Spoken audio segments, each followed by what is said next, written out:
Guys, welcome back to my channel. Today we'll discuss MSc 205 Unit 9 Inflation measurement in India and cost and benefits of inflation. So inflation is persistent increase in general price level of goods and services, or inflation is rate of increase in general price level for goods and services over a period of time. The changes in price index over a given period of time reflects changes in price of goods and services in consumption basket, and therefore their growth rates are used as a measure of inflation. Inflation measurement in India. Two major price indices are used for calculation of inflation in India.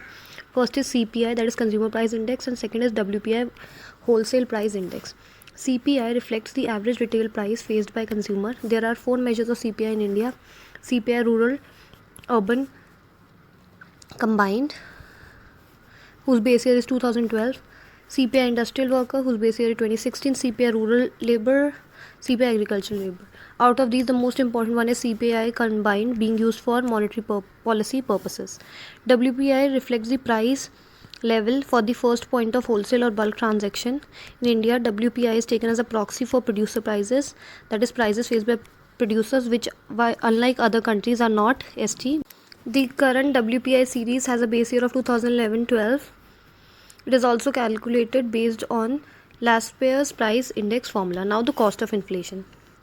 Inflation is generally thought of imposing hardship on citizens, since increase in inflation makes goods and services unaffordable. However, if income rate increases and increase of rate of inflation, with increasing rate of inflation, then goods and services are affordable. Now the cost of inflation are shoe leather cost of inflation. With increase in inflation, people reduce cash with themselves, keep larger amount in banks as deposits. Frequent visit to banks to withdraw for daily transaction. Inconvenience of frequently visiting banks is known as shoe leather cost of inflation. Second is menu cost of inflation. With frequent changes in input prices during high inflation scenario, firms have to change prices of their products frequently. Cost associated with frequently changing the posted price is called menu cost of inflation. If frequent price changes are not synchronized, may lead to relative price distortion, leading to inefficient allocation of resources. High inflation introduces uncertainty into economic decisions. High inflation may lead to undesirable redistribution of income in the country.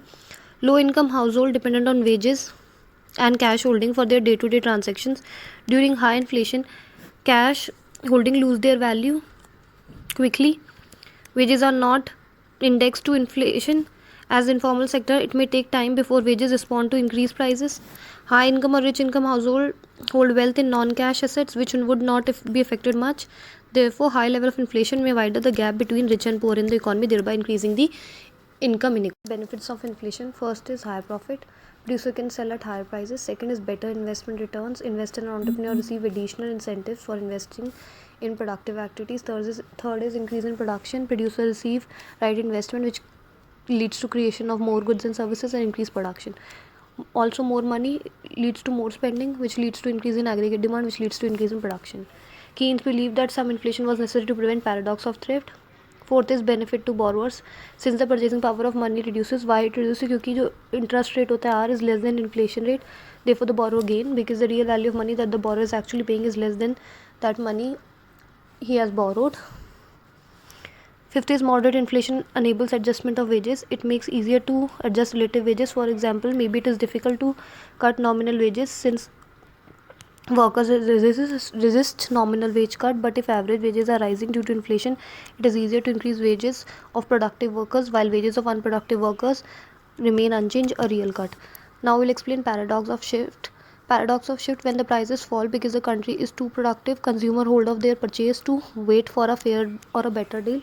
That is, they expect the price to fall further, which the net effect of this paradox is reduction in the aggregate demand, which leads to reduction in production, which leads to lower employment and increase in unemployment.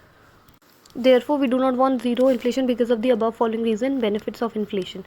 Paradox of thrift is people save more, that is, consumption falls, which leads to fall in aggregate demand, which leads to fall in output income. Thank you guys. Do like, share and subscribe my channel. Please do subscribe my channel and do comment which next topic you want me to prepare a video for you guys. Thank you.